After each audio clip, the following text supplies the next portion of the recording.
95岁的巴菲特手握4000亿美元现金，完全可以靠着利息安稳度日。可他偏偏做出了让整个华尔街意外的选择，重仓谷歌。这家企业当下被全球舆论集体看衰，还深陷美国监管部门发起的垄断诉讼。很多人都知道，巴菲特足足错过谷歌21年，还多次公开坦言自己判断失误。为什么他会在所有人都断言传统搜索业务即将走向没落时果断出手？市场里热度居高不下的英伟达等 AI 相关标的，他视而不见，反倒选中了观点分歧极大的谷歌。更让人好奇的是，这笔投资从最初40亿美元的试水仓位，一路被接班人加仓至3倍规模，总额达到150亿美元。直接让谷歌跻身伯克希尔10大重仓名单，这一连串操作的背后到底藏着怎样的底层逻辑？今天这期内容我会把巴菲特这套沿用数十年的投资逻辑、AI 浪潮下行业格局的真实变化，还有普通人可以直接落地的判断方法完整拆解出来。先多说一句，内容里所有分析都只是我个人的行业观察与思路分享，不会构成任何投资指引。市场波动从来没有固定规律，每个人都要独立思考，为自己做出的每一个选择负责。看完这期内容，你能彻底读懂价值投资的核心内核，看清 AI 重塑行业的真实路径，也能学会一套筛选优质标的、规避市场陷阱的实用方法。大家可以先在评论区留下想法，你最初是否也认为谷歌会被 AI 彻底取代？不少人研究巴菲特多年，只会照搬他买入的股票名称，却始终抓不住他投资体系的核心。巴菲特一辈子都在践行一套极简的判断标准，业内将其称作收费站逻辑，这也是他屹立市场数十年的根本。这套逻辑可以总结成一句直白的表述：持续获得收益，并且合作方或者使用者没有其他替代选项。这就是他穷尽一生都在寻找的优质生意模式。1988年，巴菲特大手笔布局可口可乐，当时很多投资者都把目光放在饮品配方、口感差异这些表层内容上，可巴菲特的关注点完全不同。他赌的从来不是一瓶饮料的味道，而是这家企业在全球消费者心中形成的消费惯性。无论走到世界哪一个角落，口渴的时候，这个红色标识都会第一时间出现在视野里，绝大多数人不会刻意去寻找其他替代品。我举一个很形象的例子，这就像城市主干道旁的高速收费站，运营者不需要亲自制造车辆，不需要养护路面，也不用开设加油站，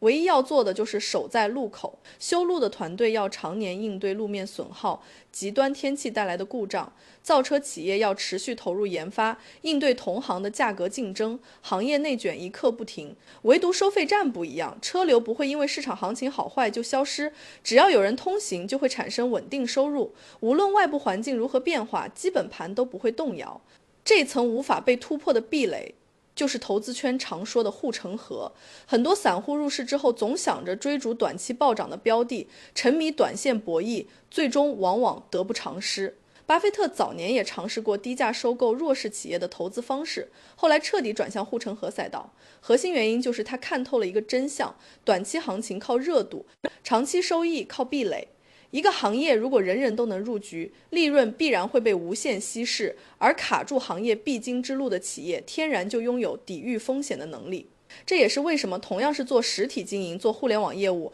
有的企业昙花一现，有的企业却能穿越数十年的行业周期。搞懂了这套收费站逻辑，再去回看巴菲特重仓谷歌的决策，所有疑惑都会慢慢解开。当理解了收费站的核心定义，再审视当下的谷歌，就能发现外界的唱衰言论有多片面。这家企业早已不再是单纯的搜索工具服务商，而是 AI 时代里体量最大、覆盖范围最广的超级收费站。它在多个关键赛道形成了近乎垄断的入口优势。全球互联网发展至今，搜索依旧是用户接入网络信息的第一道关口。不管是线上购物比对商品、查阅学习、工作需要的资料，还是规划出行路线，绝大多数用户的第一操作都是打开搜索页面。这个入口承载了全球数十亿用户的日常需求，是整个互联网流量的源头。除了网页搜索，谷歌手握安卓这套全球体量最大的移动操作系统，几乎每一台搭载安卓系统的设备开机之后就会自动接入谷歌的服务生态。手机是现代人随身携带的工具，相当于谷歌把服务端口直接安在了每一个人的日常场景里。在此基础上，谷歌还搭建起了完整的内容帝国，全球流量排名前列的视频平台 YouTube， 日常办公离不开的邮箱，出行必备的地图，还有全套云端办公软件，全部归属于它的生态体系。不同产品相互串联，用户使用其中一款服务，就会自然流转到其他产品线当中，形成闭环。外界一直有一个主流观点 ，AA 技术的普及会彻底颠覆传统搜索，进而冲击谷歌的核心业务。但这个说法完全偏离了事实。AI 对于谷歌而言，从来都不是来颠覆原有业务的对手，而是升级收费站的全新工具。还是用之前的收费站比喻理解，早年的收费站依靠人工登记、人工收费，效率有限。如今引入智能识别、无感通行系统，通行速度更快，管控能力也更强。谷歌把 AI 技术直接嵌入原有流量入口，原本的信息收费站直接升级成智能化的综合信息枢纽，整体竞争力不降反升。很多人只看到 AI 行业的热闹，却没有深挖头部企业的业务结构，这也是大家对谷歌产生误判的主要原因。我们不妨结合2026年5月最新的财务数据，直观感受这座超级收费站真实的造超能力。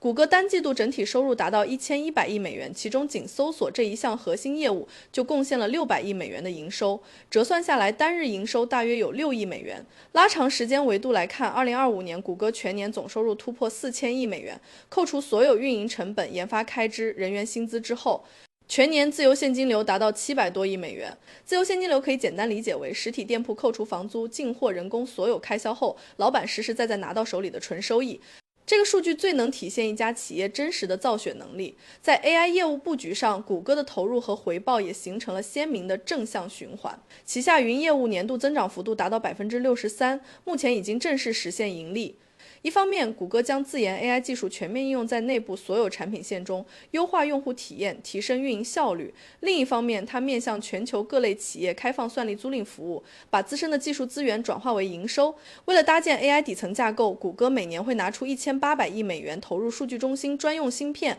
网络系统等基础设施建设，这个投入规模已经媲美不少中型国家全年的基建规划。最让人惊叹的是，它的业务协同模式，传统搜索业务、YouTube 广告业务这些老牌板块持续输出源源不断的现金流，成为新业务的坚实后盾。哪怕每年拿出巨额资金加码 AI 基建，拓展云服务，在完成所有投入之后，谷歌每年依旧能剩余700多亿美元的自由现金流。一边是成熟业务稳定供血，一边是新兴业务稳步扩张，这样的财务结构在整个科技行业里都属于第一梯队。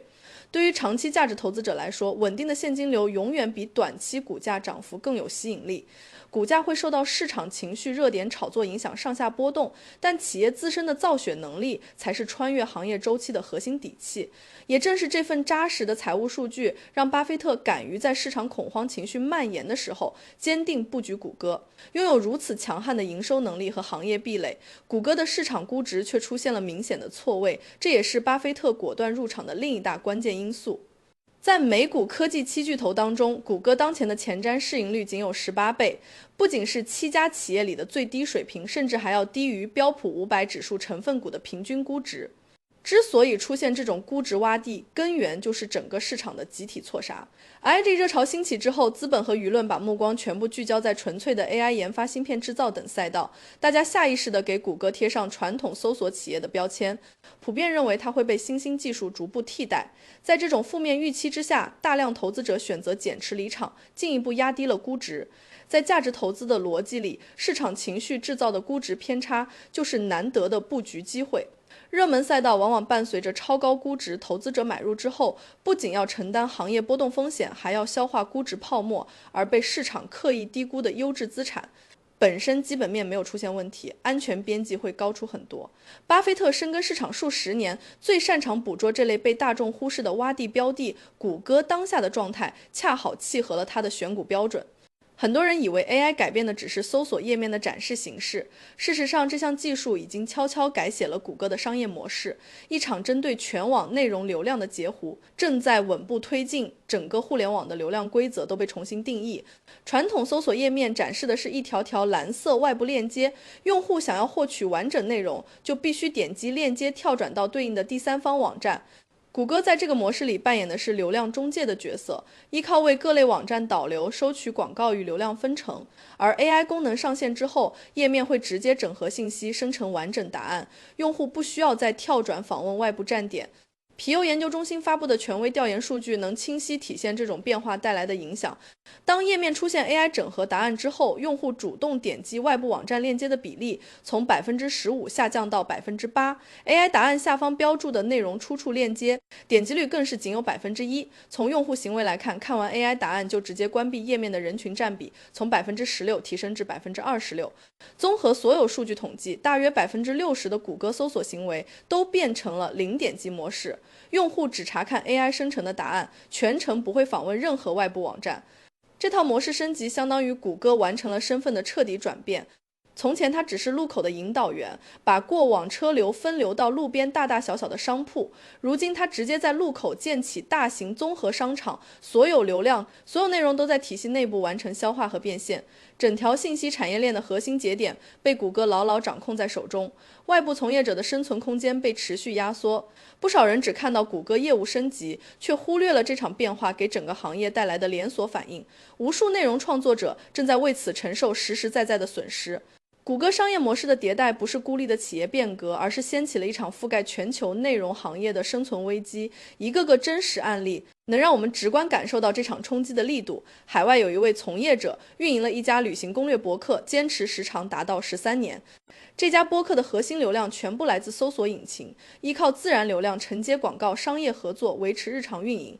谷歌 AI 概览功能全面落地之后，网站流量首先出现腰斩，后续持续下滑，最终整体流量缩水90%。没有了流量支撑，广告合作接连终止，运营成本无法覆盖收入，这家深耕多年的博客最终只能彻底关停。这样的案例并不是个例，而是整个行业的普遍现状。全球各类软件服务商来自搜索引擎的自然流量整体下滑70%至80%，专注音乐内容的播客广告收入直接削减70%。美国国家公共广播电台曾公开评价，这场由 AI 和搜索模式变革引发的变化，对于新闻、资讯、自媒体等内容行业而言，是具备毁灭性的冲击。站在内容创作者的角度来看，这种变化带来的无力感十分强烈。很多人辛苦打磨内容，深耕领域多年，赖以生存的流量入口被直接截断，努力和回报不再成正比。放到投资层面也是同理，如果选择重仓依赖搜索引擎流量的内容平台、自媒体企业，就要直面这种系统性风险。这也是我们做判断时必须考量的细节。一边是市场集体唱空，估值走低，一边是投资大师逆势加仓，持续加码，两种完全对立的态度，背后是认知维度的巨大差距。我们把表层现象拨开，就能看清当下市场最核心的几组矛盾，这也是理解这次投资决策的关键。首先是市场认知偏差与巴菲特长期洞见的对立，绝大多数普通投资者只看到 AI 技术对传统搜索形式的改变，就断定谷歌的核心业务会被颠覆。但巴菲特看到了本质， AI 没有摧毁谷歌这座收费站，只是完成了功能迭代。谷歌的盈利模式从单纯收取流量导流的费用升级为收取信息整合、内容加工的费用，壁垒变得更加坚固。其次是短期热点和长期价值的选择。当下市场追捧的英伟达等标的属于 AI 产业链里的上游参与者，用通俗的比喻来讲，他们就像是金矿里挖矿的工人。行业热度高涨时，挖矿的收益十分可观，但一旦赛道热度降温，行业进入调整期，收入就会出现剧烈波动。谷歌则完全不同，它相当于垄断了矿区周边的供水、工具售卖、电力供应等所有配套服务。无论挖矿的人增多还是减少，配套服务的需求始终存在，收益的确定性远超纯热点标的。再者是风险表象和资产本质的区分。外界反复提及的垄断诉讼、行业竞争，都只是浮在表面的风险。谷歌手握全球独一无二的信息入口，体量庞大的移动生态，再加上源源不断的自由现金流，这些核心竞争力在短时间内没有任何企业能够撼动。抛开舆论制造的焦虑，谷歌本质上属于基本面极度扎实的稳健型资产。最后是等待时机和精准布局的节奏。巴菲特等待21年才入场谷歌，并不是他看不懂这家企业的价值，而是价值投资本身就讲究时机与价格的匹配。他一直保持观望，等到市场陷入恐慌，估值回归合理区间，才果断出手。这种耐住寂寞、不跟风炒作的心态，也是普通投资者最欠缺的特质。很多人看到热门标的就急于入场，往往在高位接盘，而真正的高手只会在别人恐惧的时候寻找机会。梳理完所有底层逻辑，我们再回归现实，不管是参与市场投资，还是经营个人事业、规划职业方向，都能从这套思路里提炼出可落地的方法，避开行业变化带来的风险。首先是核心投资原则，全面借鉴巴菲特的收费站思维。日常筛选标的时，优先关注那些占据行业必经入口、拥有强替代壁垒的企业，不要被短期热门概念裹挟。热门概念大多依靠情绪炒作，缺少长期营收和现金流支撑，泡沫破裂之后，亏损的概率会大幅增加。结合当下 AI 全面普及的时代背景，不同群体要遵循对应的生存法则。对于企业经营者而言，发展路径主要分为2条，要么集中资源打造专属的行业入口，成为新赛道里的收费站，要么选择依附成熟的大型生态稳定发展。最需要规避的方向就是沦为纯粹的内容生产者，直面 AI 和头部平台带来的流量挤压。对于普通个人，尤其是从事内容创作、资讯分享相关工作的人，一定要正视零点击时代带来的改变。不能把所有希望寄托在单一搜索引擎流量上，需要提前搭建多元化的变现渠道，打造脱离公共流量平台的个人阵地，避免流量被截断之后彻底失去收入来源。在估值判断层面，如今 AI 概念遍布整个市场，大家要学会区分标的质量，优先选择同时满足3个条件的企业，具备稳定的自由现金流，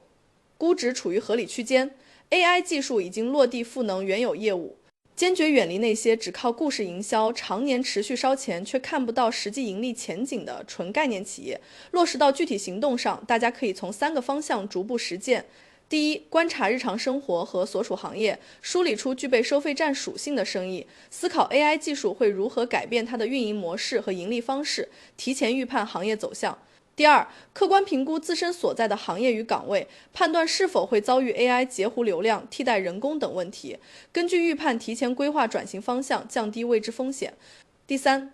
做出投资决策时，刻意区分 AI 概念故事和 AI 基础设施类企业，前者侧重炒作，后者拥有实体业务、技术架构和现金流支撑，长期发展的稳定性会更强。如果落实到仓位配置上，这类拥有坚实壁垒的基础设施型企业可以作为个人投资组合的底仓，占据主要比例。底仓追求长期稳定增值，不用因为短期股价波动频繁操作，这也是价值投资最基础的执行细节。频繁交易、追涨杀跌是很多人亏损的核心原因，守住优质底仓才能分享企业长期成长的收益。聊到这里，整个逻辑链条已经完整铺开。回头再看95岁的巴菲特逆势重仓谷歌这件事，就能明白这位投资大师的理念数十年间从未发生改变。他只是在 AI 主导的新时代找到了新时代里的可口可乐。谷歌就是伫立在全球信息十字路口的超级收费站，亿万用户的每一次信息检索、每一次线上操作，